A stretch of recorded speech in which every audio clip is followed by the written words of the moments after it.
Right then, hello everyone, and welcome back to the Assetto Corsa Offline Championship. We are here for the opening round of the 2021 Formula One World Championship at the Bahrain International Circuit for the Bahrain Grand Prix. Yes, we're finally back with Formula One, and what better way to kick it off with some action in the deserts of Sakir.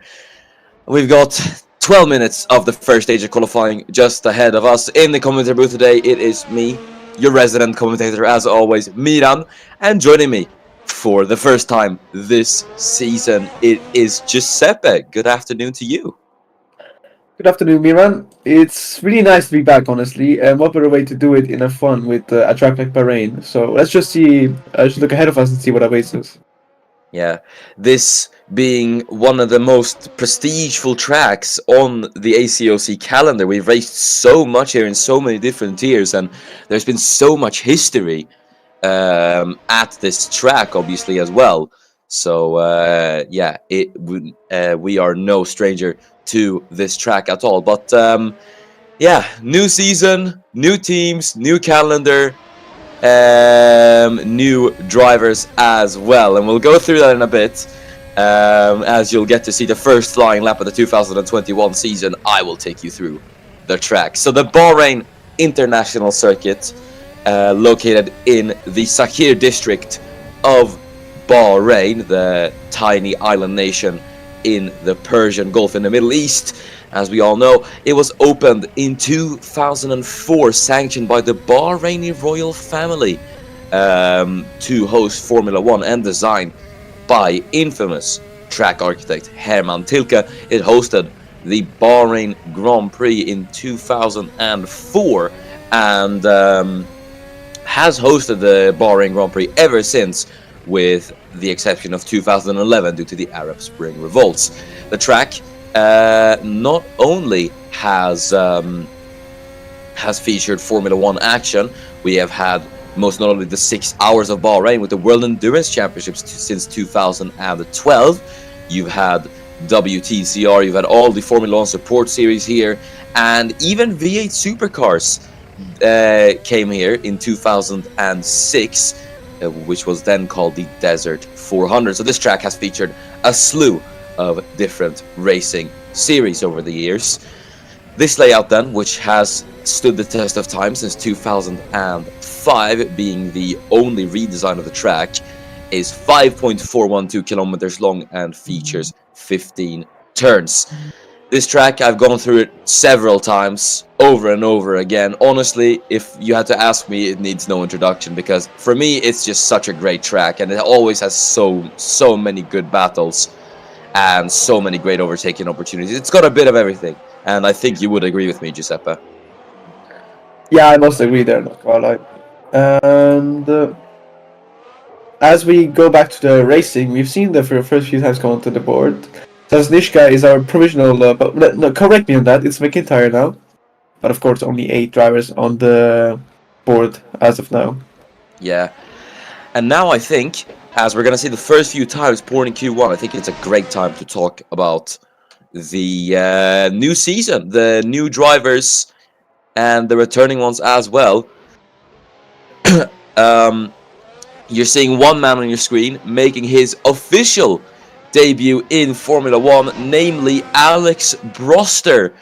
Now debuts in the Williams for this season, and partnering him at Williams, it's an all-new lineup at the British outfit. He is joined by Alexander Arnold. So you got 2 Alexes at Williams, 1 Formula 2 veteran and 1 race winner in Formula 1.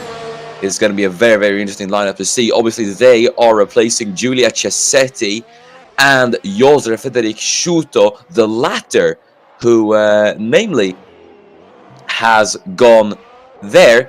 You might notice he's looking a bit more orange than usual. That is because he has transferred to McLaren, replacing Fernando Tost. So he departs Williams after 4 seasons with the British outfit. He has moved to McLaren, and Fernando Tost, whom he has replaced, has gone to Aston Martin, the newly renamed Aston Martin team. He is joined by Kai Shrezhnia there at Aston Martin. We've now got the top, or the first 20 times on the board here, and surprisingly, it's Laban Zasnishkai in the Ferrari, who is currently on top, with Lewis McIntyre second in McLaren, and Zasnishkai's new teammate Tomas Mandic in third. So it's looking interesting. Yeah, indeed, because Ferrari, if you remember last season, they were absolutely woeful for Ferrari standards. Seeing them up there now, is that a sign of things have changed very quickly over the course of the off-season? It could very well be. Right now, it's looking a bit odd, I have to say, with how things are looking. You've got Enis Parachki, defending world champion now, running the number 1. Currently sits in P12. It's P13 though, as there up into P3 goes Josef Frederik Schuto. So good to finally be able to see him challenge for good points, as we're looking at one man who was in Super Formula last season, 2019 Formula 2 champion, ladies and gentlemen. Will Parrish now makes his Formula 1 debut with Alpha Tauri. Great to see him finally earn his shot at Formula 1, and Alpha Tauri have a very, very interesting lineup, because Parrish is joined by none other than the man who took the Formula 2 field by storm last season. Oh dear, I'm gonna interrupt myself. That's Franco Gambo went off track. Yes, it is. And he seems to be stuck in the gravel trap. The man in the Alpine, Renault, who obviously have rebranded to Alpine this season. It's not looking too good for Franco. That's not how he would have wanted to start off his season, but he should be safe heading into Q2. Yeah, because right now the bottom 5 are Shrezhnia, Wale, Albon, Fraser, and Farina, who just improved, but not enough to get out of the danger zone, we could call it that. So let's see. He's on another lap though. If he doesn't come in, let's see if he can improve. Obviously, and it's going to be interesting to see who's going to get out. Shrezhnia last at the moment. I wonder what's gone wrong with his lap at the moment.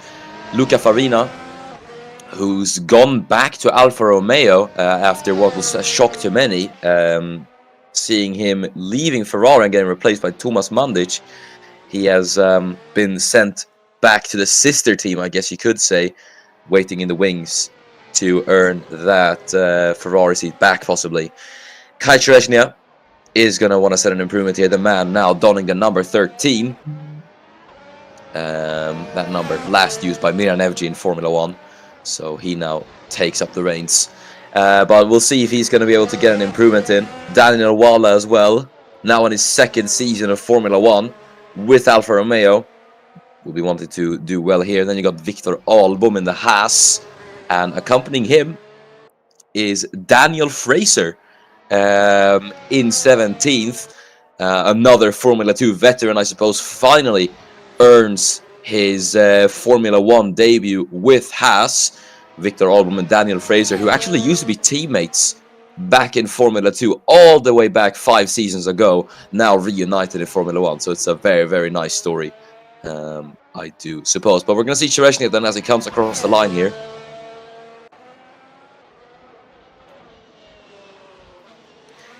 And he does improve up into P18, goes Kai Shrezhnia, but it's not enough to get himself out of the elimination zone. And Giuseppe, I would assume this is not how Shrezhnia would want the start of his season to go. Yeah, absolutely not. But 2 minutes left. Can he make a change here? Because, of course, well, neither of the drivers in the bottom 5 who want to start the season like that. But it's only up to them to change that. Yeah, we'll just have to wait and see. At the moment, then, as there goes Victor Albom out of the pit lane, Luca Farina is one man in the elimination zone who's yet to come out. So I wonder if he's gonna come out, or if he just feels like he cannot improve. Daniel Wale sets an improvement, but the Chinese man stays in 20th. You've got some interesting performers, though. Eric Adelberg is one to watch, I would say. P10 at the moment in his Alpha Tauri. And you've got his teammate Parrish in 14th. Then you have, surprisingly enough, both Williamses have made it out of Q1 at the moment. Alex Broster sits in 13th, and Alexander Arnold is in P7 in a Williams, which is absolutely crazy. So might this be a sign of things to come for Williams this season? Or might this just be a bit of a stroke of luck for the British outfit?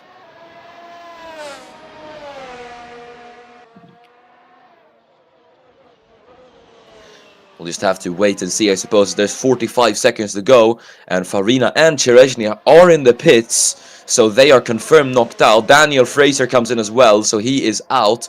Only Victor Albom in the Haas and Daniel Wall in the Alfa Romeo will be able to get themselves out of Q1 here, as Albom's just going to start his lap. Daniel Wall is going to finish up his lap here, so he's going to get a nice little slipstream from the Ferrari ahead. And he does improve. He gets himself out of the elimination zone here and up into P15 he will go. That puts him in the safe zone, we call it that. Yeah, now we have both Aston Martins in the bottom 5. Can toss. He does change that actually. 5th place, that's an amazing lap. Doesn't look that good for his teammate Cherezhnia though. Yeah, Cherezhnia is out, and that's not how he would have wanted to start his season. Alex Broster, though, gets off to an incredible start. P14 it is for him at the moment. Eric Alderberg next across the line. Josser Frederick Schuto, McLaren looking incredible right now. P2 and 3 as Schuto makes his way round the final corner. I think he is coming in. Yes, he is. So Schuto's not going to finish it up. Will Parrish, at the moment, he is through, but he would probably like to set another improvement. So let's see if the American is going to be able to set an improvement. The second ever American in Formula 1, as Parrish is going to go across the line. Does not improve. Mandich behind, doesn't either. Let's look at Victor Albon. Comes out across the last corner. Across the finish line. Will it be an improvement? It's not. Well, yeah, I think it was, but not enough. Yeah. Man currently top of the timing sheets. Labas Nishka is going to go across the line. He does not improve. Daniel Waller is not able to get himself out of Q1 and unfortunately will be knocked out. And I think that is our bottom 5 confirmed just about. As we're now looking at Fernando Tost, who might be able to squeeze another lap in here. Let's see if he's going to be able to improve as he currently sits in P5. No improvement for Fernando Tost. What about Alex Broster, who could be through into Q1? We could have both Williamses through into Q2 for the first time in what feels like forever. This could be crazy. And yeah, that is the checker flag waving, and that's Q1 over with. Labas Nishkai is your fastest man at the moment, and your bottom 5 is Daniel Wale, followed by Luca Farina, Daniel Fraser, Kai Cherezhnia, and Victor Albom. Right, Q1 over with. Pretty interesting talking points in my opinion, Giuseppe. Top teams do seem quite off the pace in my opinion. You have Jesper Johansson and Enes Prashki, P9 and P10, and Dennis Graf and Alfred Klaus, P12 and P13. Now, do you think that it might just be them holding back, or are teams like McLaren and Ferrari and Alpine maybe able to take the challenge to the big two? But honestly, both answers sound like they have their exciting points, so I'd rather say let's sit here and find out. But it would certainly be a very big surprise if we see Ferrari coming back from their absolute disastrous season for Ferrari standards and see them being there in the top 5 again, even with Sasnika Figdev was in provisional pole for Q1. You might think Q1 doesn't mean much, but still, it is a demonstration of pace. McLaren, of course, is not something I would have expected, and Alpine even less. But of course, with that only being Q1, it could very well be the teams are holding back. But we'll just have to wait and find out. Yeah, and both Williams and Q2, absolutely fantastic to see from the Williams team. They could maybe have some fortunes turn around for them. Finally, after what feels like seasons of just points drought after points drought, as we're now here in Q2, Erik Adelberg, the first man on track. Obviously, the probably the hottest rookie in Formula 1 at the moment. Absolutely wiped the floor in Formula 2 last season. Won by, I think, was it 50 points? Yeah, it was 45 points he won by, which is the most we've ever had in Formula 2. And now makes his F1 debut with Alpha Tauri. So Red Bull have snapped up an incredible youngster here. So we'll see what they're going to be able to do this season. Obviously, Alpha Tauri with a double F2 champion lineup. This could maybe be the start of something incredible for them, but only time will tell over this 16 course or the 16 race season. It's going to be a long one, ladies and gentlemen, and we will be going to some new tracks. Have some returning ones as well. We're going to Azerbaijan once again this season.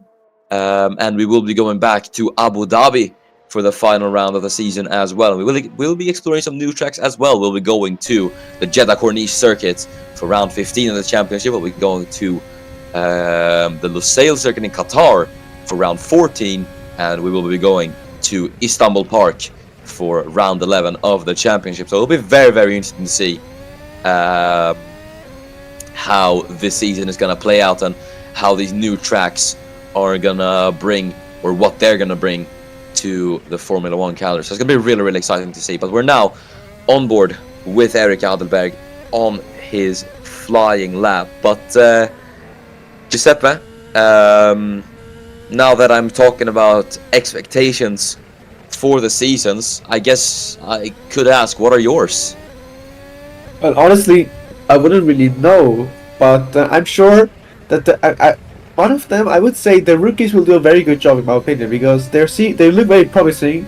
All of them have had a good junior career, so I don't see any reason for them not to do bad. So I think they'll surprise us in a way or the other this season. Yeah, I mean, we got such an interesting midfield, really. And I mean, we can't even determine who's going to be midfield and who isn't, because obviously everyone was predicting the Ferrari were going to be midfield, but right now it seems that they are punching above their weight. So who knows? We could have some shock performers here, but yeah, I think Ferrari do have a really, really solid lineup of Laban Zazniczka and Tomasz Mandic, because Mandic has been absolutely electric in the midfield last season especially, and Laban Zazniczka has it as well. So they have bagged the two top midfielders in Formula 1, and they could do something really, really special, I think. As we have the first few times coming in, only the first 5, but of course that will change in a matter of seconds. That was for now, seems like the man on top. He's gone way faster than the likes of Paratsky and Mandic.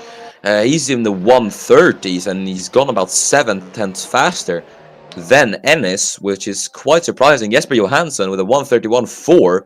No one's able to match Alfred Klaus. What on earth? And you can see Alex Broster has gone across the line. He's actually gone faster than Jesper Johansson. I'd never think I'd see the day again where a Williams is faster than a Mercedes. Well, you have now. Indeed. As Lewis McIntyre has gone across the line, he's actually set an identical lap to Enis Paratsky, but Paratsky has gone faster by the 10th of thousandths. So he gets the position. It's Alex Arnold across the line. P11, Laban Zazniczka slots into P6, ahead of Alex Broster, behind Fernando Toss. Dennis Graf second to make it a Red Bull 1-2. Erik Adelberg up into third. Great lap from the Swiss man, and we're just waiting for one more driver across the line. So I think that is Josef Frederik Schuto who we are waiting for. And that should be all the 15 times on the board. Mandic goes up to P4, and there's Josef Frederik Schuto up into 8th he goes. And this is quite interesting, Giuseppe. Now that we have the first 15 times on the board, Red Bull 1-2, Klaus leads Graf, and then Adelberg in the AlphaTauri, and Mandic in the Ferrari, and Mercedes currently P5 and P11. So what is happening to Mercedes here? Well, that's what's happening. Johansson P3. Commentator's curse, ladies and gentlemen. Jesper Johansson goes up into P3. Maybe it was a bit of a scruffy first lap from the two-time world champion, but it seems to have gotten it together and now sits third. Only 500ths off Dennis Graf at the moment, but they are about 6/10ths of Alfred Klaus. So Klaus, I don't know what kind of lap he's pulled out here, but no one is able to touch him here, it seems like. As Will Parrish gets himself into the 130s, great lap from Parrish, and the AlphaTauris seems to have incredible pace at the moment. Parrish and Adelberg, P4 and P5. Yeah, great pace by the AlphaTauri. I think. So the Red Bull family doing very well right now here in Q2. Would be of course the best scenario if all the, let's say, 4 cars end up in Q3, but we'll have to see and find out. Whoa, look at this. Thomas Mandic, with that lap, has actually split the two Red Bulls apart. He's P2. So yeah, I was going to mention that. It's a great lap from Mandic. Yeah, a really, really good lap from Thomas Mandic. So, yeah, nice stuff there from him. But it's going to be interesting then. His teammate, Laban Zasnishka, currently sits in the elimination zone. P11 at the moment. And then behind him is Broster, Kulasek, Arnold, and Gamba. So this is interesting. You've got the 2 Alpines and the 2 Williams cars in the elimination zone, followed by the lone Ferrari of Laban Zasnishka. So Laban would probably not like to go out in Q2. Probably would like to be up there with his teammate Thomas Mandic. So we'll have to see what he's going to be able to pull out of the hat, so to say, in these last 2 minutes. Parashki also seems like I'm sure he has more pace in him. I don't think P8 is the pace of this Mercedes, but of course, being only Q2, teams might be holding back. But for his sake, I'd say improving on his lap would be good, like to secure that place into Q3. Gonna find out now if he does coming across the line, stays in P8. That is bizarre from Enes Parashki, but I guess he's just hoping that he does make it through into Q3 with that lap. Mandic goes across the line. Shuto goes up into P5.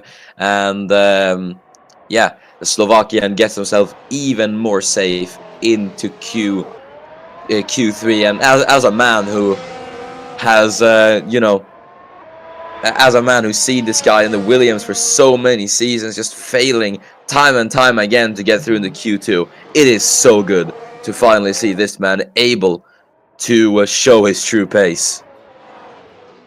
Yeah, it's very cool. Honestly, I'm not very used to. I'm neither like I haven't been as long here as you have, of course. But seeing him in orange is a really weird sight, but not one that I don't like. And I'm happy for him doing well. But if I want to switch teams real quick, this guy isn't in the top 10 right now, but will he be able to change that with this lap? We'll have to wait and see. Laban Zasnishka in Formula 1, obviously, in every season has outscored his teammate.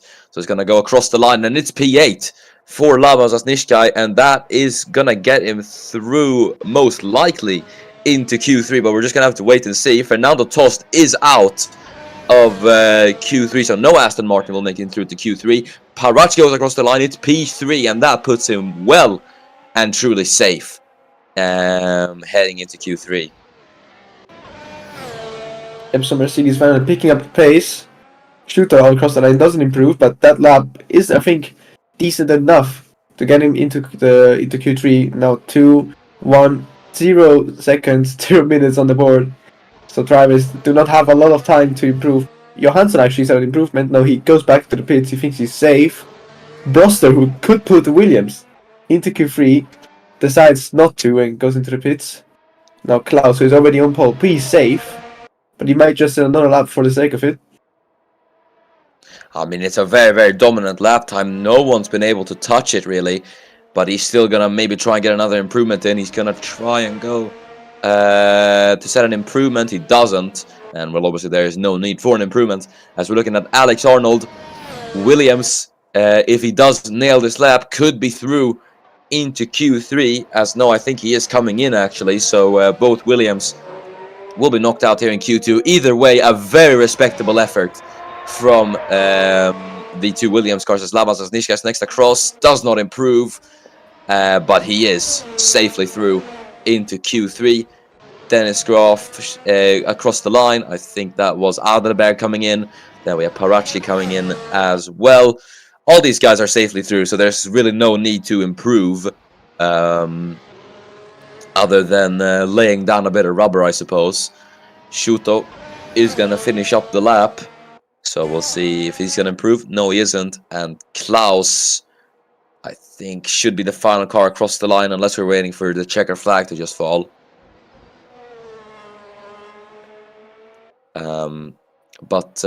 Yeah, it'll be interesting to see if Red Bull will be able to carry this performance on to Q3, especially this lap time that Klaus has set. It's a very, very strong lap time, but obviously Q2 is probably not the time where he will be wanting to set lap times like these. Either way, that is Q2 over with. Alfred Klaus is the man on top of the timing sheets, and your bottom five is Fernando Tost, followed by Alex Broster, Wojtek Kulasek, Alexander Arnold, and Franco Gamba. Right. I think disappointing for Alpine, if I'm going to be honest. P13 and P15, they probably would have wanted to get at least one of their guys into Q3, and I guess same goes for Aston Martin as well. So it's a bit of an upset, but it'll be interesting to see what the likes of AlphaTauri and even Ferrari can do in Q3 now. Yeah, indeed. Very disappointing for Alpine, indeed. But Williams, actually, very good job by them for their standards, honestly. Might be looking like an improvement season for them now. 12th and 14th, even Broster finishing up ahead of Kulasek, who we already said that the Alpines were looking promising. But seeing Williams there is very, very good job. Tost, of course, just about missing out, but still better than his teammate. And of course, the top 10 now. AlphaTauri, actually, we should be worth a mention. Very good job by them. So now we'll have to wait and see what they can do. Maybe they can pull out a very good result because they have both cars in it. And now we see the final 10 drivers coming out. Here we go then, the shootout for pole. It could be Ferrari, it could be Red Bull, it could be Mercedes, it could be... Right now, it's looking quite unpredictable on who is going to take it. But now teams will be unleashing their true pace. It's all going to be to play for here for the first pole position of the season. And Thomas Mandic immediately the first man out, wasting no time at all. The man from Croatia. Obviously, as I said, probably one of the strongest midfielders in Formula 1, has raced for a plethora of teams now. He's raced for Renault, he's raced for Red Bull, he's raced for Racing Point, and now Ferrari, as he adds on to his tally of teams. And, well, we'll see. He's acclimatized at a few teams better than others, and this is just a new chapter in the Croatian's career. So we'll see how he gets on with the team and, well, with his teammate Labas Asnisha as well. It's going to be a very interesting partnership indeed, as Ferrari will be looking to improve on their quite lackluster last season. Yeah, indeed, as we have Mandic now is going to be the first across the line and to start the laps, but of course everyone is, and not everyone I think is out, or might be. I think people are just making their way out of the track, but as we ride on board with Thomas Mandic, here is a lap of the Bahrain International Circuit then. So as you make your way down the very, very long start-finish straight, braking at just in the middle of the 100 and 150 meter braking board, as you head through the sort of zigzag turns 1, 2, and 3, you can really carry great balance through here. as you go down the DRS zone and down into the other braking zone, turn number 4. Make sure to not run wide here on exit, as the track now goes downhill then through turns 5, 6, and 7. Really easy to run wide here on exit as well, so you want to make sure to not do that as you head down into the right-hander of turn number 8 then, as you head into probably the most fearsome corner on the track then, into the blind turn number 10. It is super easy to go wide here. We've seen it so many times, namely last season comes to mind, Jesper Johansson's mistake, which probably cost him the title back in 2020. As we now head down to turn number 11, the track gets a bit more flowing here as you head through the fast left and right-handers of turns 11 and 12. As we head into sector 3 now, turn number 13, yet another right-hander, bit of a more sharper right-hander compared to previous corners as you head down the back straight. And if you are brave enough, you could try a move into these final 2 corners, turns number 14 and 15, a very sharp right-hander, and then this little kink counts as turn number 15, and just down on the power and across the line for a lap of the Bahrain International Circuit. That is a 1:31.0 from Thomas Mandic, and it's immediately been usurped by Schuto and Klaus. And here's something interesting, Giuseppe. Josef Frederick Schuto, on his first flying lap, has gone a tenth faster than Alfred Klaus. I don't know where that comes from, but we love to see it, don't we? Yeah, it's a brilliant lap from Josef Frederick Schuto. Jesper Johansson goes fastest for the time being then, 1:34.19. We've still got 4 cars to go though, namely, and 2 of them being Dennis Graf and Enis Parachki, obviously, as Laban Zasniczka goes up into 3rd, ahead of Alfred Klaus, only 800th of Josef Frederick Schuto. So, cutting it close then in the top 3 at the moment. As there's Enis Parachki across the line, and it's provisional pole for the Macedonian by 0.4 of a second. The defending world champion wasting no time whatsoever, and goes on to provisional pole. And I have to tell you, Giuseppe, that looks like a tough time to beat. Yeah, 3/10 faster than what Johansson said in Q2. That nearly the 29s. I don't know who could beat that, but I'm up for surprises. And we see Mandic come across the line. That's only 8th. Parrish 9th. On the back 10th. Shooter actually some improvement. 1:32. Shooter's looking very strong today. Yeah, great lap from Josef Frederick Schuto. Never thought this would be... it's a weird type of universe we live in, but yeah, I think it is the right one in my opinion. Josef Frederick Schuto finally able to shine in that McLaren. Jesper Johansson's going to want to go for another lap. He wants to be ahead of his teammate, who he so frustratingly lost to last season. Same with Dennis Graf, obviously, who had a quite frustrating 2020 despite his successes early on in the season. Just wasn't able to catch up to the 2 Mercedes. So he'll be wanting to improve then, as he currently sits in P5. Thought the Red Bulls would be a bit more up there, but they should probably be able to go for about 1 or 2 more laps here, and maybe prove me wrong here.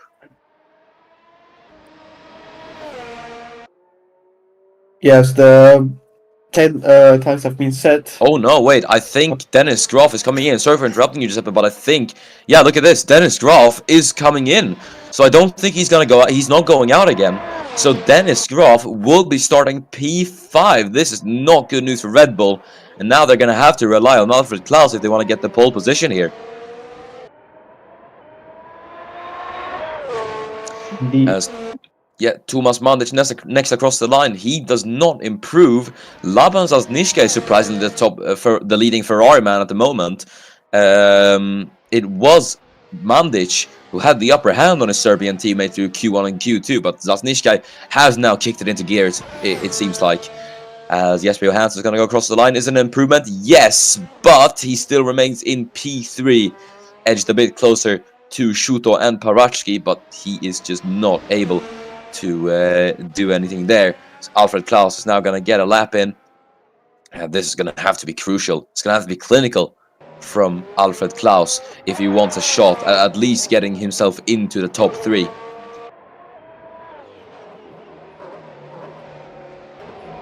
Indeed, as only 30 seconds left.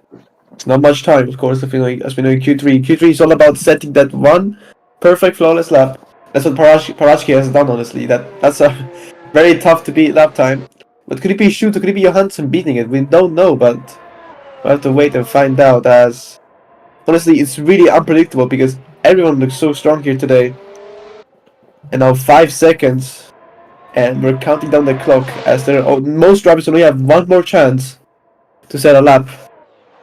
Parashki in the pit, so he's pretty confident with his lap time. Can he get upset though? We'll have to wait and see here, as Mandic is going to be the first man across the line. Can he improve? No. Parrish behind does improve, but he stays in P9. What about his teammate Eric Adelberg, who comes into the pit lane? P9 and P10 for AlphaTauri. They can definitely not complain about that, as we're now looking at Jesper Johansson sporting the number 20 for the first time in 2 seasons, as he's just going to go across the line. No improvement for Jesper Johansson. That is crucial for the super Swede. Alfred Klaus is next across the line. Is he going to be able to do this? He improves and only gets himself ahead of Dennis Graf. So that's only giving him the bragging rights over his teammate, but it's not helped Red Bull in the slightest, as I don't think Thomas Mandic is going to be able to do anything here. I think it's going to be Parashki's pole for the taking. We're just waiting for the confirmation here, as Mandic is going to head down through turn number 11. I don't think he's going to be able to get this lap finished, unfortunately, but if he does, could maybe be on for a good one here, as he's actually 200s up on Parashki in the middle sector. We'll see, is he going to have enough time to finish this lap, or is he even going to finish it? Because we've had instances where people seem to go faster and then they just pour into the pit lane. I think Mandic is coming in. So he's going to head through the final corner, and Thomas Mandic comes into the pit lane, and I think he should be the final car to go across the line, as we're just waiting for the confirmation. There we go. And on pole position for the first time this season, it's Enis Parashki who takes pole position for the Bahrain Grand Prix. And with an amazing lap, then honestly, there's nothing going against that. Yeah, I mean, this is the way you should start off a season as a defending world champion. Fantastically done from Enis Parashki. That was a brilliant lap, once again, proving that he is one of the strongest drivers on the field. But Josef Frederick Schuto in second, splitting the two Mercedes apart. We definitely did not expect this, and it's going to be really interesting to see as well. It'll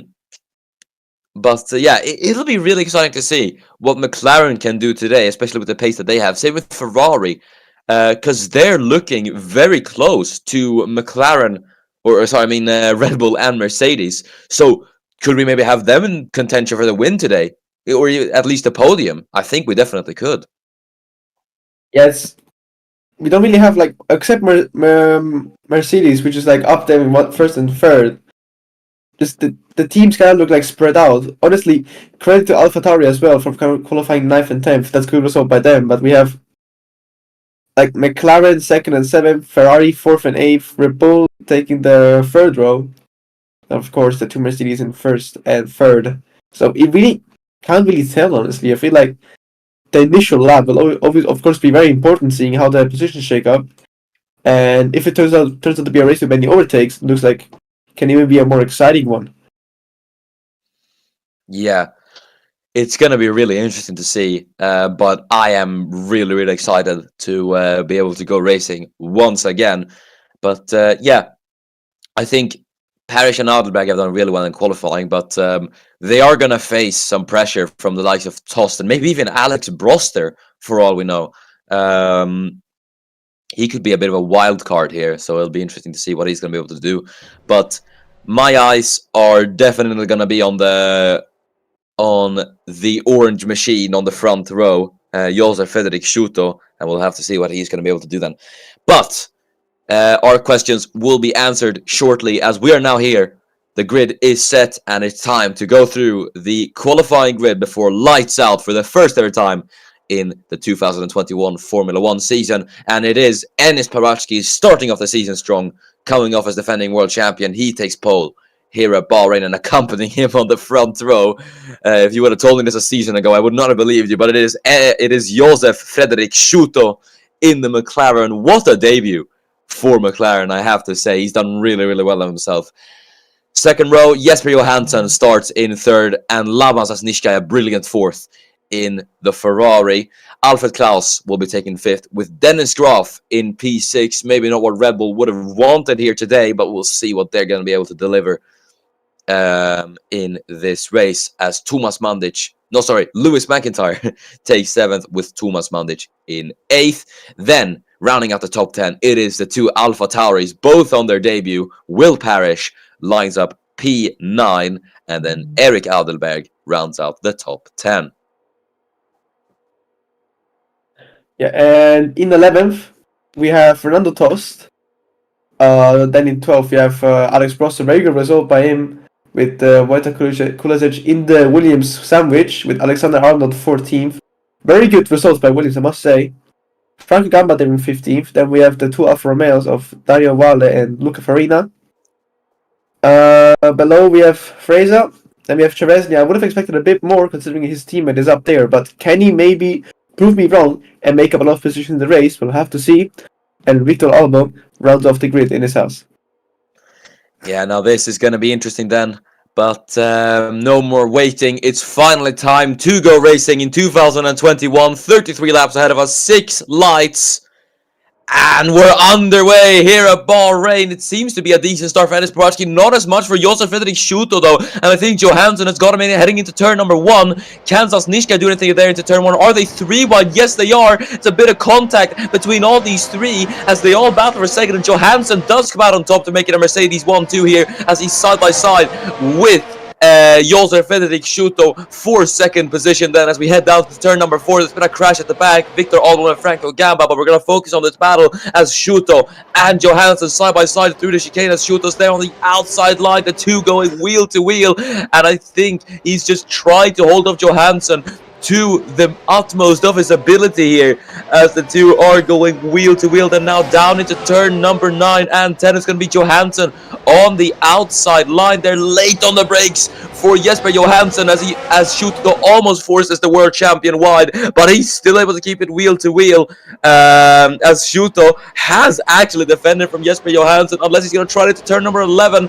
No, not close enough, but wow. Take a bow, Josef Frederik Schuto. That is incredible on your McLaren debut. But that is Thomas Mandic, who's gone out of the race. We're focusing on the teammate Laban Sasnička, but Mandic with a DNF. We're going to see what happened later on, as we're now going to see the two Red Bulls fight each other. Dennis Graf getting past Alfred Klaus, as Graf's going to go on to Sasnička now for 4th, as he's there on the inside line. Graf can't do anything just yet, as he's trying to get Laban Sasnička behind the other Red Bull. Alfred Klaus is fending off Lewis McIntyre for 6th position at the moment, as Graf now is going to go on to the Serbian Laban Sasnička heading into turn 1. He's got the inside line as the two go wheel to wheel here. It's been an amazing first lap, honestly. Many position changes, and we're not done yet, as we see Graf lining up to go for the move on the inside of Laban Sasnička. Can he do it? They go side by side into turn 4. Looks like you're gonna go into the zig into the S section, but Graf essentially backs down.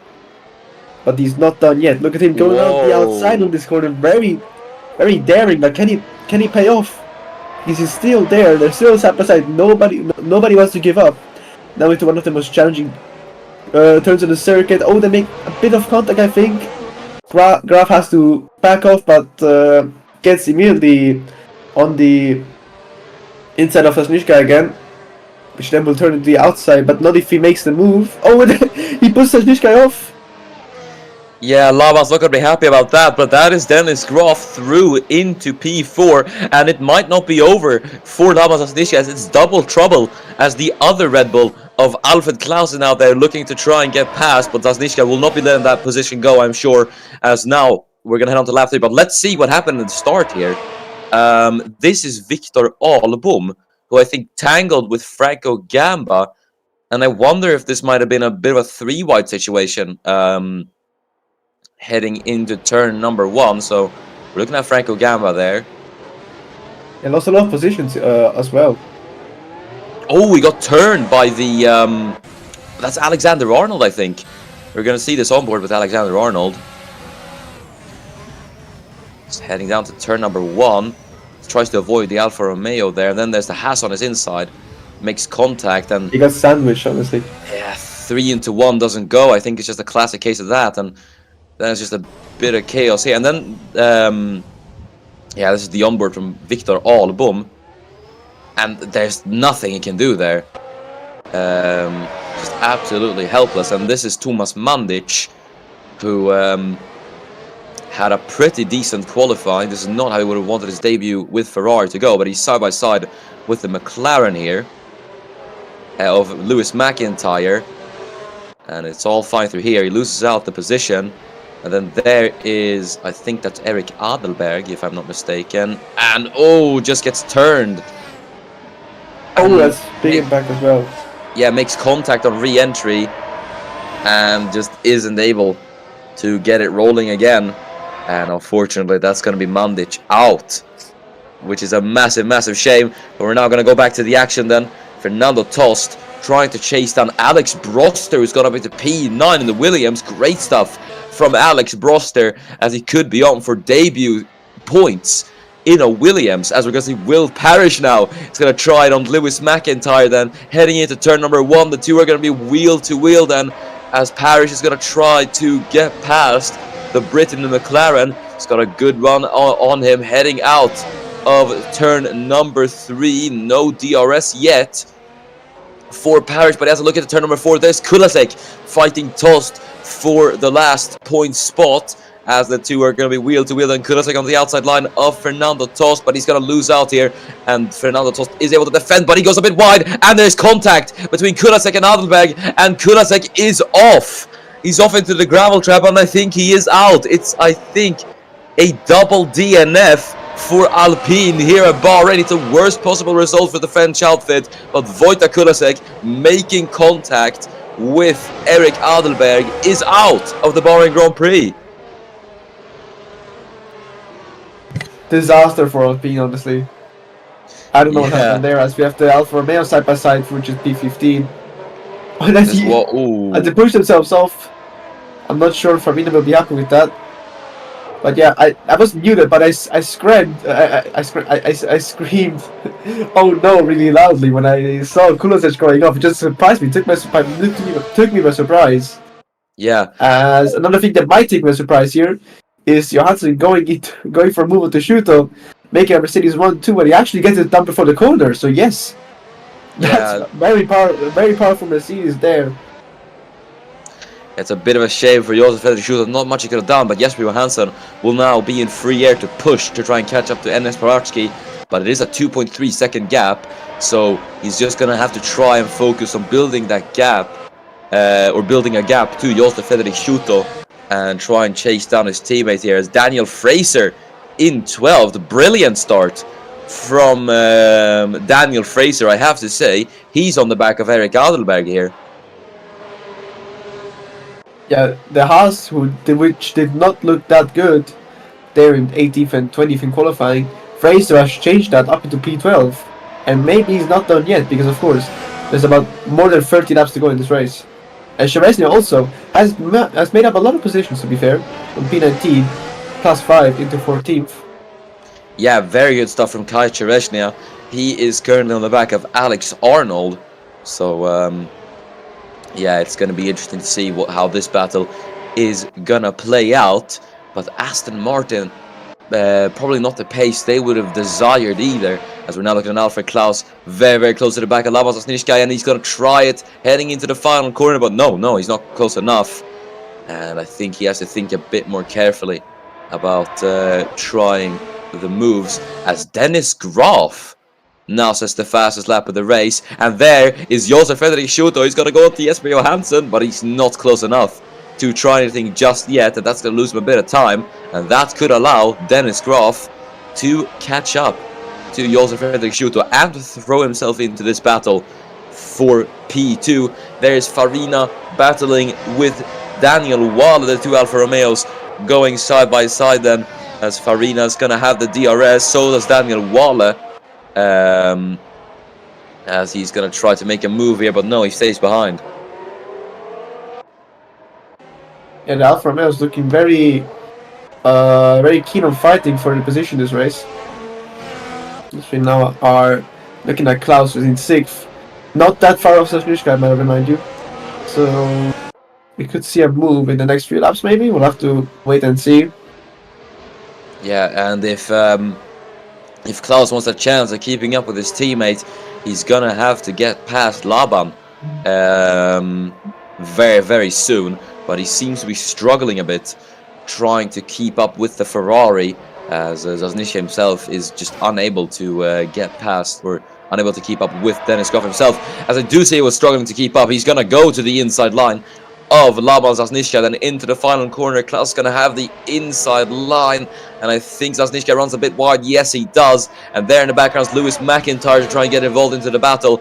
Klaus then, with the DRS, is going to face pressure from Lewis McIntyre here, as McIntyre is going to go up and alongside. Klaus might be boxed in here, and yes, he is, as they're going to head into turn number 1, but Klaus tries to take the widest line possible through turns 1 and 2, and is successfully able to defend from McIntyre. So there is Alexander Arnold, and the German was trying it there on Daniel Fraser for 12th. But he just wasn't able to do anything there, so the Williams man is going to have to wait for a bit longer to try and get past Fraser. So we go back to this battle then. Alfred Klaus facing pressure from Lewis McIntyre now. McLaren once again looking really, really good here at Bahrain. So we'll see what they're going to be able to do. Josef Frederik Schutter running in 3rd. He's actually keeping it level with Jesper Johansson. And Johansson, mind you, who's actually closing down on Enes Paratsky. And he is dragging Josef Frederik Schutter along with him. So it's going to be really interesting to see what is going to happen here.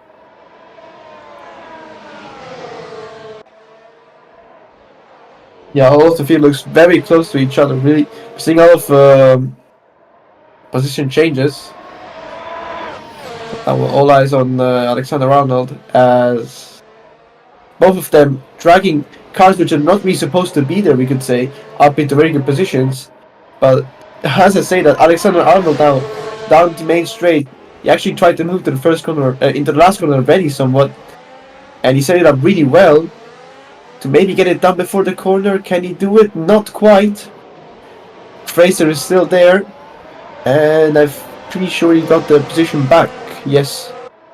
Yeah, good defending from Daniel Fraser, but he's going to have to come under the defense again, as Arnold is going to try to turn number 4. Fraser tries to put the squeeze on him again, as Fraser is going to defend round the outside line of the German, as we now head into the chicane, and Daniel Fraser does defend. Ooh, bit of a slide for Alexander Arnold. That's going to hinder him, and Cherezhnia tried to take advantage of that, but he's just lost time in the process. But yeah, I have to say, brilliant defense, as there's Schuto trying to have a look on Jesper Johansson.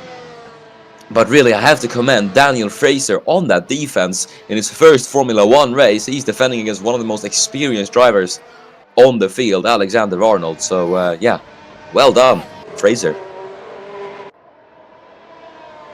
As we're gonna go back to that part of the field. Kai Cherezhnia chasing down Alexander Arnold. Here is Josef Frederik Schuto onto Jesper Johansson, and he gets past before the corner, gives Jesper a bit of a taste of his own medicine, and Johansson's going to try to retaliate into turn number 1, but it's not going to work for him. Here's Klaus though onto Zasnishka, and he finally is able to get past the Ferrari man, and up into P5 goes Alfred Klaus.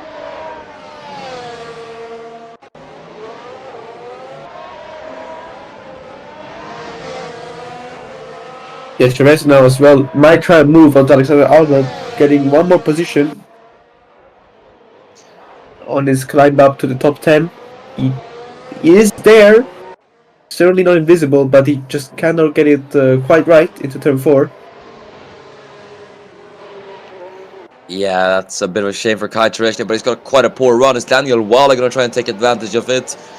No, not quite. He's gonna stay behind. And Walla is just gonna have to try and find a way past the Polish man now.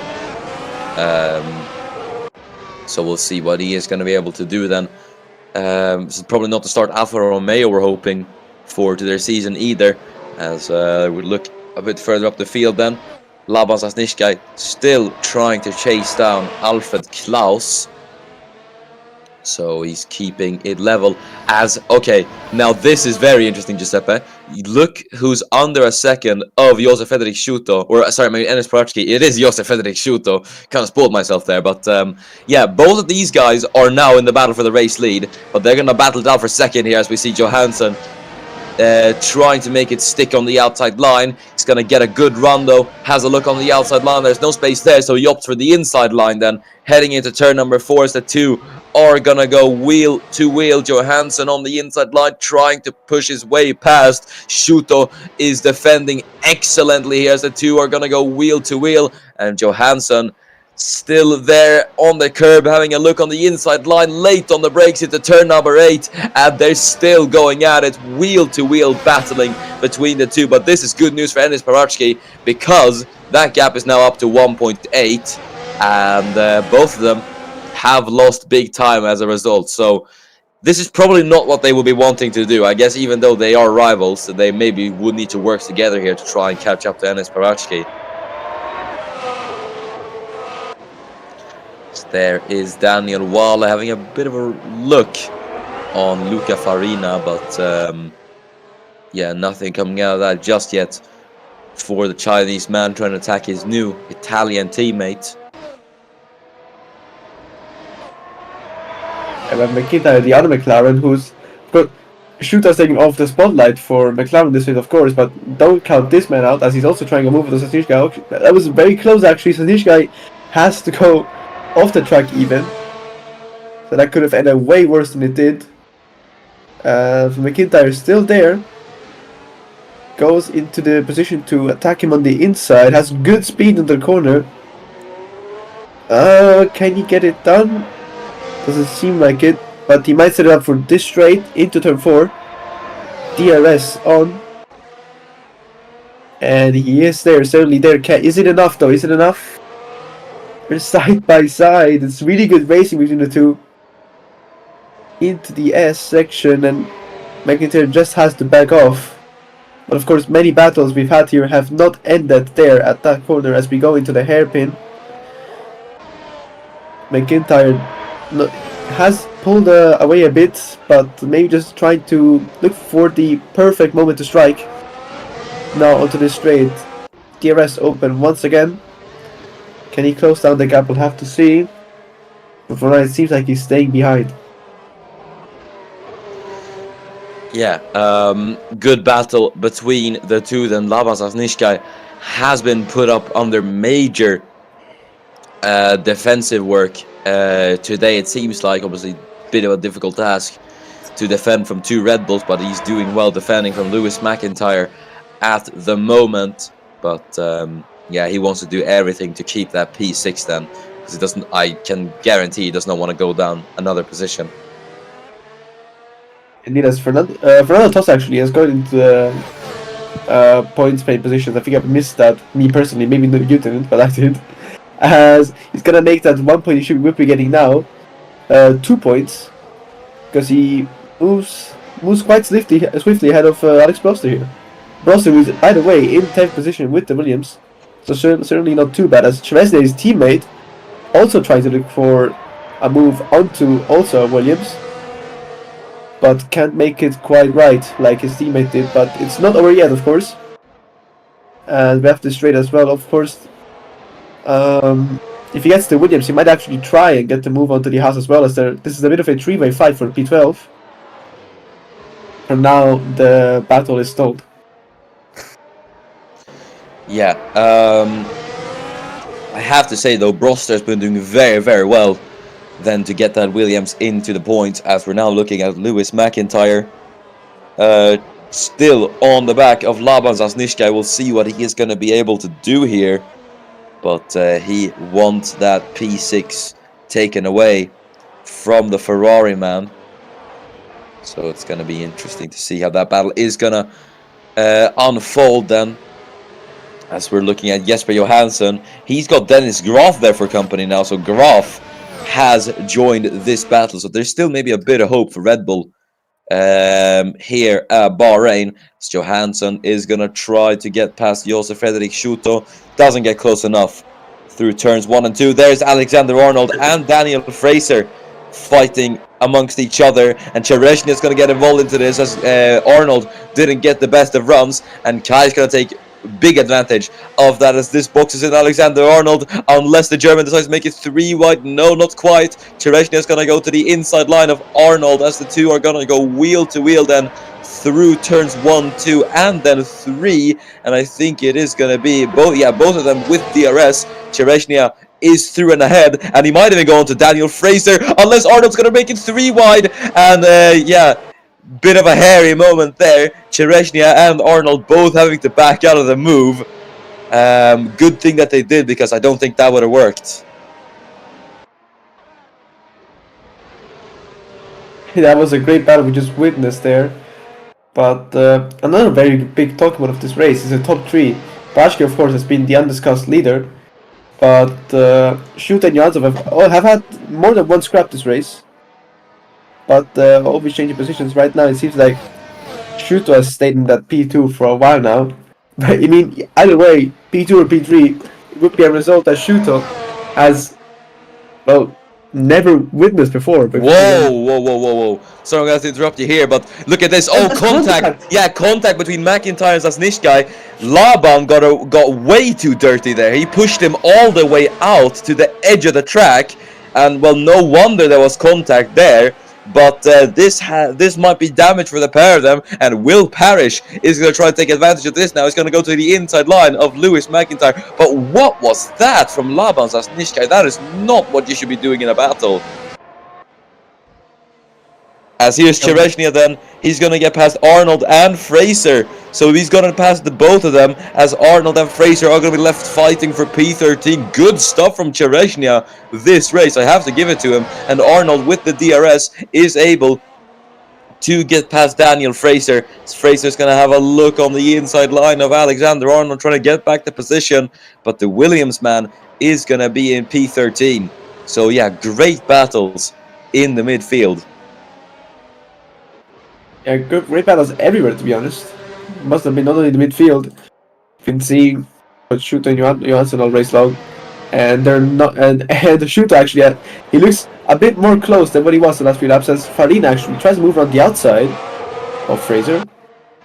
Oh, look at that for a move. That was very actually a very good move on the outside. But Johansson actually really wants that 1-2 to happen, and eventually maybe him in the P1 spot. But for that to happen, he needs to overtake Schuto, and Schuto is really not backing down. And guess who's going to join into this fight? It's our man there, Dennis Graf in his Red Bull. And Klaus does not look that far away either. I really have to give it to Josef Frederik Schuto, defending like this from a 2-time world champion, because Johansson's attack has just been unrelentless towards Schuto, and he's been ice. He's been cool as ice, defending from Jesper Johansson. So there's Laban Zasnishkai having a look on Lewis McIntyre. Think he will be put under the watchful eye of the stewards for that little defensive maneuver he did. As Arnold is going to try and go over to Cherezhny, but he just isn't close enough. And Alex is going to have to stay in 13th for the time being. As we now go back to the battle for P2 here. Johansson through turn 10 is going to want to try and get the best exit possible. And he's going to have the DRS. I don't think Schuto's going to get it. He doesn't get it because he wasn't within a second of Parachki at the DRS activation zone. It's going to allow Johansson to close up, but he just isn't really able to do anything here.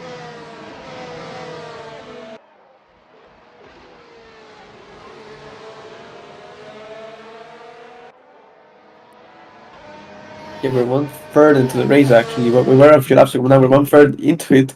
And this race honestly has been feeling like an eternity already. So Well, I think we only awaits us more. I think it's gone by rather quickly, honestly.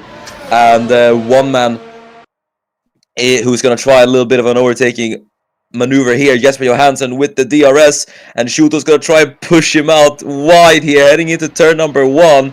He is really defending for his life here, that P2, as Johansson's there on the outside line. They're wheel to wheel, heading down into turn number 4. Johansson with the straight line speed advantage. Is he going to get through into turn number 4? He's there on the inside line. Schuto puts up the utmost resistance as we're now going to head into chicane, and this should be move wrapped up for Jesper Johansson maybe, as the two go wheel to wheel. Oh, it's a slide for Jesper Johansson, and I think that's going to be Dennis Groff who's going to try and go around the outside line to turn number 8. Opportunistic move possibly here from Dennis Groff, as the two world champions now are going to go wheel to wheel, as Groff's going to be there on the inside line. Johansson late on the brakes, swings around the outside line and gets a better exit, as the both of them are going to have DRS heading down into turn number 11. Who is going to get this done? Then as Groff's there on the inside line, Johansson being pushed wide by Dennis Groff, and I think that's going to be Groff through into P3, and just like that, offense turns into defense for Jesper Johansson. A failed defense sees him go down into P4, as here's Will Parrish going round the outside line of Laban Sasnishkai. Is the young American going to be able to pull this one off? As no, not for now then, but he's going to switch the inside line. He's going to try a move heading down into the final corner. Is he going to be able to do anything here? No, not quite, as he's going to have to stay in V8. Either way, a valiant effort from Will Parrish, but he's going to face pressure from Fernando Tosa. The battles really do not end here at Bahrain, as the two are now going to go wheel to wheel. Tossed on the inside of Will Parrish with the DRS. Is he going to make it work then? Parrish defends on the outside line, and he is going to be able to defend from Fernando Tost here. Great stuff from Will Parrish. Yeah, that was. I'm sure that's not the last of him we'll see today, but yeah, Sasnishka, he's under a lot of pressure today. We must admit that his team has crashed out, so all the team's focused on him, and he's not really performing that well like we expected Ferrari to do in qualifying. And I have to say, this battle is just so exciting, but Jesper Johansson will probably not be too happy with Dennis Groff. Maybe giving him a little bit less road than what is expected. So Johansson will be wanting to get past Dennis Groff, and yeah, he is going to do it now. In fact, he's going to try and go to the inside line. No DRS for him, but they're going to be wheel to wheel heading down to the final corner. Is Jesper close enough to do anything here? I don't think so, but Groff does run wide here, and this could put Johansson in a bit of a dangerous position, because I think now he is going to have the DRS. I think Groff has it as well. Yes, he does. So I thought Dennis wouldn't have it, but he did. As here's Alex Broster. Look at this. He's back for revenge. Alex Broster is going to go to the inside line of Fernando Tost, as the two are going to go wheel to wheel. Broster on the inside line then of the Polish man Fernando Tost, as the two go wheel to wheel, and Broster isn't able to do anything here yet. I spoke too soon, as he's going to go to the inside line to turn number 4. Tost puts the squeeze on the Brit, as the two side by side now heading down into the chicane, and Tost is able to defend round the outside line. Oh, bit of a slide for Broster, but he's going to have to settle for P10, at least for the time being. And look at this, Giuseppe. Johansson, 1.7 off Dennis Groff. What's happened to Jesper? I think after he got overtaken, I think he just lost the momentum there, a bit of a moment. Oh no, look at this. He tried it on Dennis Groff and just over the curb, and that's completely upset the car, and he's lost massive amounts of time. That's a big shame for Jesper Johansson.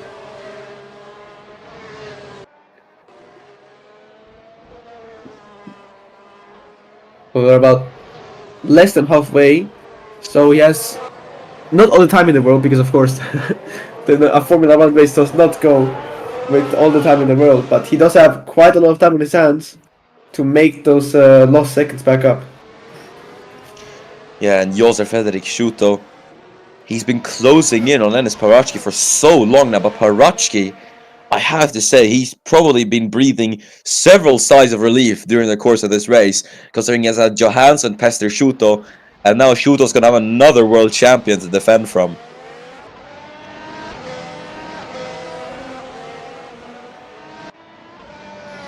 It's going to be really interesting to see then, because now Dennis Groff is going to want to take that P2 and then possibly even challenge for the race lead, because Groff looks to be, I think, I would definitely say he's faster than Paratsky at the moment on track, as we're now going to see Alexander Arnold and Kai Cherezhnia fight it out for 12th, as Arnold's there on the outside line, has a look on the inside, is going to try to go onto the inside line into turn number 4 now, as Cherezhnia's left defending the long way around, the two going wheel to wheel, and I think Arnold is going to get this done into the chicane as they're side by side. Cherezhnia, though, swings it round the outside line and is able to keep the battle going. Lovely stuff from Kai Cherezhnia, as Arnold has the inside now, and he's going to have the outside through 9 and 10. Who's going to be last on the brakes then, heading into turn number 10. Arnold very, very late on the brakes as he swings it around the outside, but he's gone in a bit deep, but he's somehow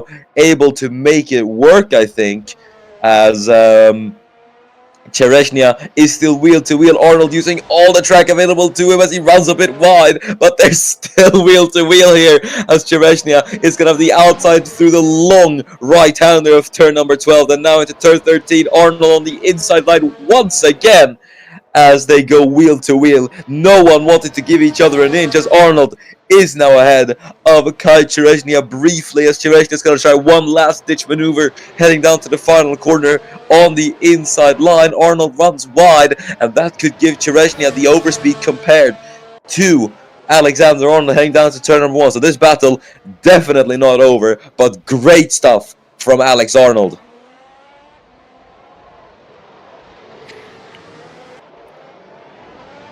Yes, we were talking about it not being over, but the Federer won into turn 1, and now it seems like he's got a bit of breathing room. But of course, and another topic this race, the Alfa Romeos battling. They're not done yet. Yeah, I guess you could call this a sort of team-building exercise between the two Alfa Romeo drivers. They have been going at it for almost the entirety of the race here. Farina and Wallace jumps over the curb. Is that going to allow Daniel Fraser to try something here? As we head down to turn number 8, just isn't able to find the opportunity just yet. So he's going to have to bide his time behind the Chinese man and try and find something. As we're looking at Fernando Tost chasing down Will Parrish for 8th. Parrish wasn't able to get past Zasnishkai. Has been kind of struggling to keep up with the Ferrari man. One man who's not struggling to keep up at all is Josef Frederick Schuto on Enes Paratsky, but he just isn't going to be, he's never going to be able to try, it feels like, because here comes Dennis Groff then on Josef Frederick Schuto on the inside line, and Schuto tries to take the widest line possible and is able to defend from Dennis Groff for the time being. This is going to bring Jesper Johansson closer, so he might be roped into this battle as well, but Groff is going to maybe get another opportunity at this. No. Not at turn number 4, and Schuto holds off Groff valiantly. There's Fernando Tost now, then on to Will Parrish. Aston Martin versus Alpha Tauri, as the two are going to go wheel to wheel through the chicane. Tost on the inside line. They're very, very close, but Tost, I think, has to back out of it, and it's going to be Will Parrish who does defend from Fernando Tost. Tost tries it again, though, there on the inside, as we're now going to head down into turns 9 and 10, and Tost is there on the outside line, but Parrish is able to cover off the Aston Martin driver, and he will remain in 8th position. Great stuff from Will Parrish. Great battle between the two. Is it over yet, though, as Tost is going to try it on the inside line? Parrish runs wide, and the battle is on once again here, as through turn 12, Tost is going to swing it around the outside. Is he going to be able to make it stick then, as the two are going to go wheel to wheel? And then down into turn 13. He's not going to be able to do anything, as we're going to go and look at this battle now. It's Groff versus Josef Frederick Schuto heading down to turn number 1.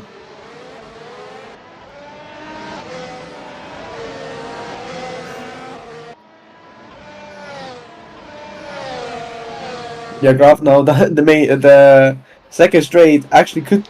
He's looking very well set up for the move, but still, as we see many drivers go here, side by side, and shoot actually very well defense from. Well, actually no, it's just so close. I can't really tell what's happening. As Johansson also joins in the battle, he made up the deficit by that upset before. And Graf now he seems like he's got the move down around the outside. Oh, he's just about. He goes off a bit, dips two ways into the sand. I was about to say grass, and he stays behind Shuto for now. Yeah, that was a bit of a silly mistake from Dennis Graf. As I said, turn 10 is the most difficult track on is the most difficult corner on the track. And it's really, really easy to misjudge. Even the best make mistakes, and we have seen that in the past. Here comes Jesper Johansson, then. He is going to try it on Dennis Graf, as the two are going to go wheel to wheel, but Johansson's he's not going to get anything out of this, as Graf did run a bit off the track. And yeah, I have to say, this battle for P2 feels like it's never going to end, as here's Arnold now onto Chereshnia, as the two go side by side. Fernando Tost was also able to get past Will Parrish, so we missed the end of that battle. Here's another Aston Martin fighting a Williams, as Chereshnia is there on the inside line of Alexander Arnold. Arnold runs a bit wide, but I think he is through into P12 for the time being, so great stuff from Alexander Arnold. As always, you're going to be 3 wide then. Farina gets involved into it. Heading into turn 1, they're 3 wide. Chereshnia is in the middle, and he's tagged by Luca Farina. Spun round. Oh no! And yeah, he's gone all wrong here. He's gone into Daniel Fraser, and that is Kai Chereshnia out of the Bahrain Grand Prix. And it's gone horribly wrong for the Polish man. And that's going to be the 3rd DNF. Here at or the 4th DNF even here at Bahrain. As we're going to see Dennis Graf then, we can't rest. Dennis Graf is going to try and swing it around the outside line of Josef Fredrik Schuto through turn 13. My goodness, this battle has been nothing short of incredible here, and Schuto is able to hold it off. Graf is going to switch lines. He's going to go to the inside line here through the final corner. He isn't able to do anything. Graf doesn't get the best of fronts. Can Jesper Johansson capitalize off this maybe? As now Schuto doesn't have any DRS, and Graf is going to try and take advantage of that. Heading into turn 1, he's ahead before the corner, and I think that's the nail in the coffin for Josef Fredrik Schuto. He is through into P2, Dennis Graf, unless Jesper Johansson can do anything or drop him down, maybe another position. But yeah, I think finally this battle may come to an end, as Dennis Graf will be through into 2nd place. Yeah, a lot happened in that lap. Really hard to keep up this race, and we have the 2 Haas fighting for, which is essentially last place, but every place counts. Yeah, that was Daniel Fraser getting past Victor Album, and Fraser, who does have damage after, or probably does have damage after the collision with Chereshnia. It still is able to get past his teammate Victor Album. It'll be interesting to see if Fraser's going to be able to. I don't think Fraser is going to be able to do anything here with 10 laps to go. We do have 10 laps to go now in this race, and Josef Fredrik Schuto is showing no signs of slowing down. Gap is only 2/10 between him and Dennis Graf here, so he wants that position back, and he is going to get the slipstream here and the DRS on Dennis Graf. As here we go then, he's going to go to the inside line of Dennis Graf here. And he gets it done before the turn. Yeah, before the corner, gives him a taste of his own medicine, and Josef Fredrik Schuto is ahead of Dennis Graf then, and back up into 2nd. This man is absolutely on fire today. What a debut with McLaren. Could you imagine he's been hiding this for 2 seasons at Williams? Well, oh, was that Jesper Johansson? I think that was Johansson trying a move. on Dennis Graf, but it didn't work for the Swede, and now he's lost big time. He's made the same mistake he made a few laps earlier, and Jesper Johansson is he's gonna be forced to regain the time that he lost now again.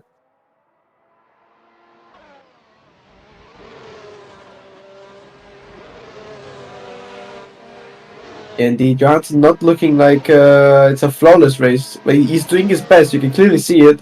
He has the pace. It's just mistake after mistake, and you can't really do that. Not at this level. But I'm sure this is not the last we've seen of him, because I trust him enough to know that he's got more. But we'll have to find out. Yeah, this is gonna be interesting to see then. Now it's Graf's turn to be on the offense again, as he's gonna have the DRS. Is he gonna be able to try it to turn one? I don't think he's close enough, but he's still gonna try it. It's a late lunge from Dennis Graf, but yeah, he is not close enough, and they're gonna have to stay behind.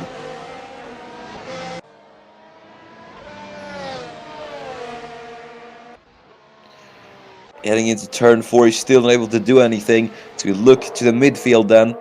It's Parrish in the midst of Tost and Broster.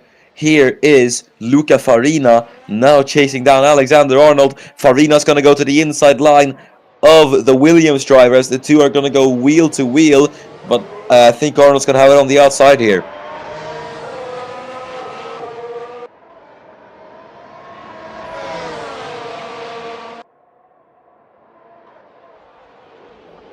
Farina looks down the inside of him. We saw him having a bit of a look. See, can I make this move or not? The answer was no. But we see Alex Broster actually trying to move into Will Parrish. Oh, they're there! Oh no! Parrish. And yeah, contact between Broster and Parrish, and he's out. He's out. Parrish is into the wall, and that's going to be one of the cruelest ways to DNF. Will Parrish out of the Bahrain Grand Prix, and by no fault of his own. That was just poor judgment from Alex Broster, and that is going to be yet another DNF at the Bahrain Grand Prix. Can we get a replay of that? Yeah, because I didn't really see that good, but I don't know. We're gonna see this first though. Sorry for the interruption, but it's gonna be Graf onto Schuto again. Could this work for the second time then? As Dennis Graf is just trying to get past Josef Frederik Schuto here. He is going to have a look on the inside line here with the DRS. It's going to power him through onto the inside line. As they're side by side then heading into the chicane. Will Graf make it stick this time as heading through the chicane? And it's not happened here. It's been another off. I think it's Daniel Wale. As there's Graf having a look on the inside line of Schuto. Very, very close between the two. As Graf is still trying to find just the slightest opportunity to get past here on Josef Frederik Schuto. But now we're going to see the replay here of Alex Broster onto Will Parrish. And this is on board with Broster. And he has a look on the inside line. And yeah, that is... there's no way to say it. 100% that's on Broster. I think the stewards will probably have a look into that, because you cannot do that, honestly. And this is Wale and Farina, and bit of hard racing. And oh no, this is not how you want to start a teammate relationship. Daniel Wale and Luca Farina breaking the first rule of motorsports. And Wale is going to be furious with his teammate, I assume, because that was a bit dirty from Luca Farina. I have to admit, it was quite dirty from Farina. And Wale sent down to last as a result. That is not how you want to start off relations at Alfa Romeo. Yeah, so a lot of contact happening these few laps, and it's not even the end of the race, but 7 laps to go. Yeah, so already the first race of the season, and we're having lots of headlines and drama written here. Yeah, and it's not over yet, because Graf has his eyes all on that P2 spot, but so does Johansson, who's caught back up again. So I'm sure we'll see a battle very soon. And here, as I say that, Johansson, he stays up no time to try and move into P3, but he just cannot make it right just yet. but it surely doesn't rule out him making that move in the last few laps. But that all depends on if Graf can defend well, and I'm sure with the experience that these two drivers have, we're going to have an amazing battle in the last few laps. But Johansson's just going to have to... He's just going to have to make sure he doesn't repeat his past mistakes of just making small errors which cost him lots of time. So he's just going to have to be quite clinical about this, on how he's going to approach this battle with Dennis Graf, as they now head down into turn number 10. Not good memories for Jesper Johansson this corner last season.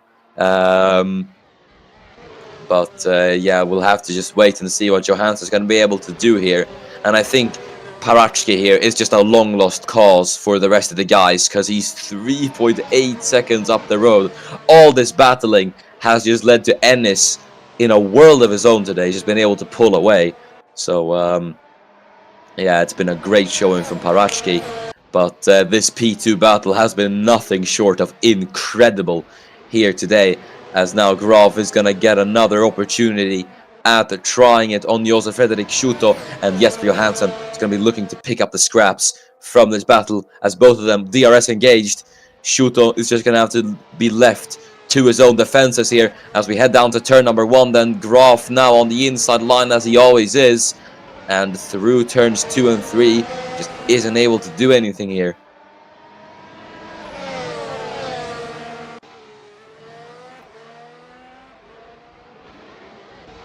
Graf though still doesn't give up. He's really close to up his gearbox, but him being third, he has the opportunity to overtake, but he has also the same opportunity to get overtaken by Johansson, which is back there. So he has to watch out the most. But because I just have to mention, there's about 6 laps left. We come into the part of the race which I like to call now or never, because it's essentially what it is. Yeah, it is now or never, because and especially for the likes of Graf and Johansson who want to get this second, because obviously these big guys, I guess, every single point will matter, and we definitely saw that last season for Graf and Johansson. Every single point does matter when it comes to championship fights, and Josef Frederik Schuto will be on for, I think, the best result of his career. And mind you, this man has been in Formula 1 since its inception in 2017. Yeah, he's one of the most experienced drivers on the grid, and only now he's going to show what he's made of. Yeah. But it's I think it's been if he does finish on the podium today, it's been a long time coming. His last podium. I'm gonna interrupt myself here. Here's Dennis Graf onto Josef Frederik Schuto. Late lunge from the world champion, but he is gonna try it here on the inside line. Oh no! And there's contact, and Graf is off. So is Josef Frederik Schuto. It ended in calamity for the pair of them, and I cannot believe it. They're both out. I think Graf isn't able to get going. Johansson's up at the second. Klaus is third. Oh my goodness! Oh, you cannot write that. That's so unlucky. You cannot write that. That is such a heartbreak for Josef Frederik Schuto. He was doing so well this race, and just to have it stripped away from him like that. Graf is able to continue, but he has got damage, and Schuto is, oh my goodness, I cannot believe it. It's a Mercedes 1-2. Alfred Klaus is now third, but that is such, oh my, I have no words. But I think Schuto might have put a bit too much squeeze on Dennis Graf there, and as a result they made contact. But oh, that is absolute drama here at Bahrain. Could we please get a replay of that? Because that is going to take some... Because I think that's going to be quite a contested topic amongst us stewards. But that's big points lost for McLaren. And you see here, they made contact. And Graf sent absolutely tumbling. We're going to see this on board with Dennis Graf. And it was a great lunge here into turn number 4, I have to admit. He gets a great run here and just to the inside, really late braking maneuver. So he does very, very well for himself here. And, oh yeah, no, I think Shuto just closed the door. I think he did, Giuseppe. Yeah, didn't really leave any space there, must be honest. I'm not sure, but also when you're going at such high speeds, because the chicane there is not really a place to go side by side. It's you have to be really clinical about it, unless, and if you don't do that, you end up with things like this. And well, yeah, I guess because I think what was happening here, right, was both of them were aiming for the apex at turn 7, but I think what happened there was that I think Shuto left him too little space. I hate to say it, I really do hate to say it, but I think that's on Josef Fredrik Shuto. He left too little space for Dennis Graf, and that's compromised both of their races, and it's fumbled a McLaren podium here. A dream first podium for McLaren for Josef Fredrik Schuto. It's such a shame, but I guess this is what happens as we see Victor Albom now getting past Daniel Fraser for 12th.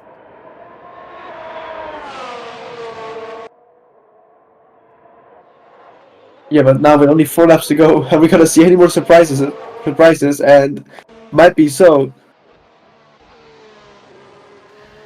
But yeah, wow, what an end to the Bahrain Grand Prix this is gonna be.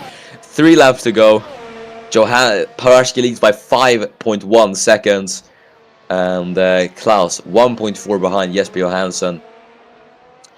But I really have to say, Giuseppe, when you're always fighting like that, because that battle went on since the race start.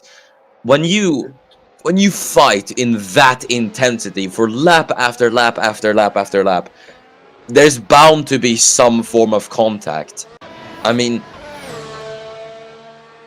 even for the greatest of drivers, I don't like to say it, but like, contact was almost inevitable. We don't know in what sort of magnitude, but it was inevitable. So it's a shame, but it's racing. There's no other way to put it. It's racing. Yes, it is, and I'm very confident that this is not the last we've seen of him. So don't give up on the shooter yet if he's your favorite driver. So don't worry about it. I don't think that's the last that we'll see of him this season. Yeah, not at all. There are obviously 15 more rounds to go, ladies and gentlemen. So it's a long season we have we have ahead of us. There we go. Oh, the brain is not braining. Either way, we're seeing Victor Albom and Daniel Fraser, the two Hasses, having a little bit of a late battle here for P12. So they are going at it here, and it is Victor Albom who does get past his former Formula 2 teammate, Daniel Fraser, and I guess his Formula 1 rookie teammate. It's a bit weird to say. They've been teammates before, but his teammate is a rookie. Makes no sense without context. Maybe some things don't even need context. Yeah, either way, we're looking at the man in P7. Alex Broster in 7th. It's going to be double points for Williams this race, Giuseppe. We've got Broster in 7th and Arnold in 10th. And Broster's challenging for 6th here. This could be an incredible result for Alex Broster on his official Formula 1 debut with Williams. As he's now going to go to the inside line of Fernando Tost. Punching well above his weight here, but he just isn't able to get past Tost for now. Lap 32 of 33. He's gonna have to stay behind. Yeah, and only 2 laps to go.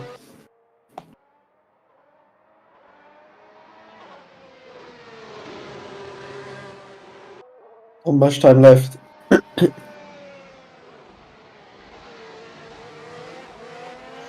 Yeah, there's not a lot of time left for moves, but we're definitely going to be watching this battle with great interest now, as Broster will be chasing down Fernando Tost. These two have been at it for quite a while. Tost, who's done very, very well for himself, as there's Fraser and Albom. Once again, the two Haas cars are going to try and trade positions, as they're side by side. Fraser on the inside line, and he's going to jump over the curb a bit. That's not done him any wonders, and this is going to rope Daniel Wale into this battle, and he's going to try to split the two Haas cars apart.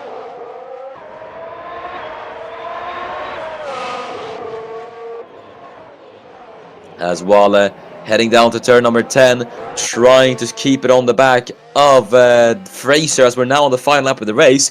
Here's a battle we haven't really paid attention to. Zasnishkai versus McIntyre. On the final lap of the race, Laban Zasnishkai has caught up to Lewis McIntyre again, as we're going to see Broster with the DRS. Is he going to be able to get past Tost on the straight? Yes, he is!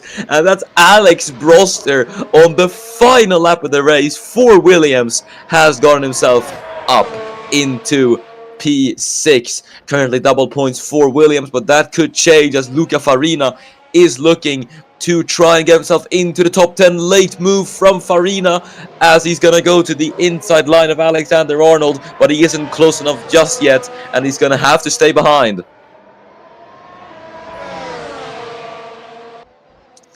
What an end to this race we're going to have, as Farina's having yet another look on the inside line there. The two, are they wheel to wheel? No, Farina had the look, but he just wasn't able to keep it going and making it stick. So I think he's going to have to stay in P11, but he's just going to have to hope for another opening, as there's Walla now trying to have a look on Fraser. But the man in P1, the defending world champion, the most optimal way to start off the season for this man, Enis Parachki, is going to come across the line to win the opening race of the season. What a drive from Enis Parachki, and it's going to be a Mercedes 1-2 as Jesper Johansson finishes second, with Alfred Klaus rounding out the podium. Lewis McIntyre finishes fourth, at least a bit of consolation for McLaren, but we're going to see this as Toss is going to engage the DRS, but it is going to be a fantastic result for Williams here at Bahrain, as Alex Broster will come home on his debut to finish P6 for Williams. That is absolutely incredible, and I think it is their best points scoring finish since Abu Dhabi in 2017. It's been that long. Yeah, Alexander Arnold comes home for double points for Williams, and that is it for the Bahrain Grand Prix. And my word, what a race that was, Giuseppe. What a way to start the season, huh? Yeah, it was incredible, honestly, I must admit. It was just, yeah, we had action and drama all the way until the end. I couldn't wish for more from the season opener, really, and it's just got me so pumped for the rest of this ACOC season. Not even Formula 1 as a whole, but like every single series. We're in for one hell of a ride this season, but it's time to go through the results. And so Enis Parachki picks up the race win at the start of the season, and Jesper Johansson will round out the podium with Alfred Klaus in third. Lewis McIntyre finishes fourth, with Laban Zasnishkai in P5. Decent result for Ferrari and McLaren, but I think it will be a bittersweet feeling for both teams today, as they'll only have one finisher. But it's going to be an absolutely great result for Alex Broster, finishing sixth for Williams. Then Fernando Tost in seventh for Aston Martin as well. Good points for him. Then it's Eric Adelberg in 8th, with Dennis Groff in 9th and Alexander Arnold in 10th. You're going to have to take the rest, because my friend is calling me for some reason. I think it only was at 8th, so should go back and check out 9th and 10th. I think it was Graf in 9th, and I forgot who in 10th, but it was Alexander Arnold, so double points finish for Williams. Amazing. We love to see it. On the 11th, we have Luca Farina, followed by the two houses of Victor Albom and Fraser. So we have a Alfa Romeo sandwich with some Haas flavoring, I guess, because then Daniel Wale is 14th after contact with his teammate. And I think we should go through the DNFs as well, because they all have a story this race. Because we have Shuto there in P15 after such a good race. Parrish, honestly, I might have missed it because I was like kind of battling my pollen allergy, so I might have missed the time where he DNF'd. Chavesnia, very unfortunate as well. Kulasec and Gamba have a double DNF, which honestly we did not expect from Alpine, but may they come back, we are not sure. Yeah, And Mandic is the last car I mentioned that is that has DNF'd, and that's the finishers. There's only 14, so very eventful race. But there we go. indeed. Um, but yeah, I think it's time to round it off then. Thanks so much for watching the Bahrain Grand Prix. It's been a heck of a race, really, but it's time to answer the age-old question, the very difficult question of driver of the day. And personally, I can't give it to anyone else but Josef Frederick Schuto. I think that was a fantastic performance. Um, he had the crash at the end, which was quite unlucky. But his defending work, I think, this race was incredible. And for a first race, I think he really deserved better than a DNF. But yeah, he should be proud of that nonetheless. And I think it set a good benchmark for the rest of the season. Yeah, indeed, I can only agree with you there. I was also gonna give it to Shuto, and honestly, I don't think I can think of anyone else to give it to. Yeah. Either way, that has been it for Formula One. Thanks so much for watching. It has been a fantastic race, as I've said. Next round of Formula One will be the Portuguese Grand Prix at the Autodromo Internacional do Algarve in Portimao. Make sure to not miss that. Another staple of the Formula One calendar, Portugal. Make sure to not miss that next week. Next week, we will also have Super Formula and the Porsche Super Cup on for their debuts. Make sure to not miss that because that's going to be very, very exciting as well. But until then, I have been Miran. Happy Giuseppe. This has been Formula One. Thanks so much for watching, and we will see you next week when we return for the Portuguese Grand Prix. Thank you